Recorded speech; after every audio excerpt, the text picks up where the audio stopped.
Well, here it is, aftermath of the Chrysler 300 after Ormstown, Quebec demolition derby, and it's safe to say that this thing is done.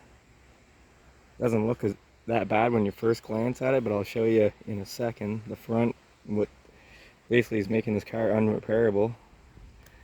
Thing ended up being a lot rustier than I originally thought. I thought the frame was just rotten at the back, and both sides, right at the right where the rear cradle bolts in, completely rotted out. And there's the frame right here. Basically not much left of it. The entire bottom of it's gone. Both sides basically split in half, and both sides it tore and gave out at the rear cradle where it bolts on. And rear suspension actually held up amazing on this. This side here does have a bent lower arm, but none of the metal swap trailing arms broke. Even the aluminum spindle, surprisingly, didn't break. And if you watch the video, I was taking some axle shots pretty good there at the end in the final race. Was pretty interesting. It was actually me and my friend were the only two V6 cars that survived from the previous heat. So didn't really use the back overly that much with this thing, surprisingly. Just, this is basically from people hitting me. I think I used the back maybe 2 or 3 times, and the rest of the time I used the front. This side here, no suspension broken at all. Doors caved in pretty good. This side here, you can see the front frame. The 76 Oldsmobile bumper is finished. After the first race, it came into the tires, and basically I popped both front tires. So I had to end up trimming the ends and hoping to cut this bumper off before the derby, cut the bumper off and reuse it, but it's staying on the car because it's flat. After the first heat, the frame was still straight as an arrow. The bumper was just tipped down, but as you can see now from that head-to-head shot in the final, the frame's definitely not straight anymore.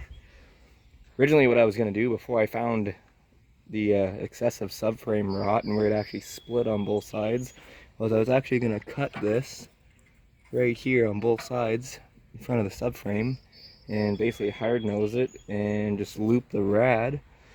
But I don't know how hard it is to see. This is the good side, and the subframe is basically full of holes, which I didn't initially see when I was building the car.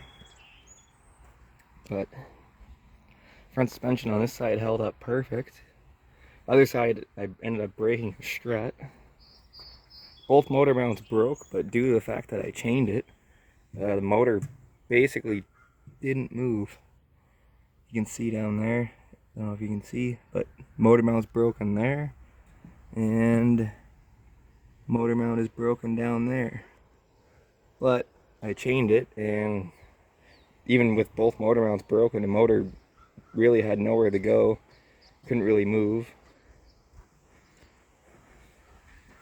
And there's the frame on this side, which is all curled up in a ball underneath the bumper. And again, I was going to just basically cut it right here and hard nose it, but don't know if you can see in there, but I tore the entire subframe right where the lower control arm mounts, and it basically, it's hard to see, but basically the entire cross member that goes across where the motor mounts are bolted is basically completely disconnected on this driver's side. And you can see in there, completely destroyed strut, and also ended up bending the spindle, which the spindle didn't break, which normally I almost would have guaranteed that would have broken, but it actually bent because the way it was designed, I thought for sure it was going to be snapped, but it didn't. Took a lot of hard shots on the suspension from my buddy in that last run, but I'll show you guys what actually ended up taking this car out, which ended up being a problem in the first heat and the second heat. Kind of disappointed in myself for that. It was kind of a rookie mistake, which I'm definitely not going to make again. and that was the ground wires that I self-tapped in here, which actually meant to run nuts and bolts through, but never got to it. And as you can see, that's loose.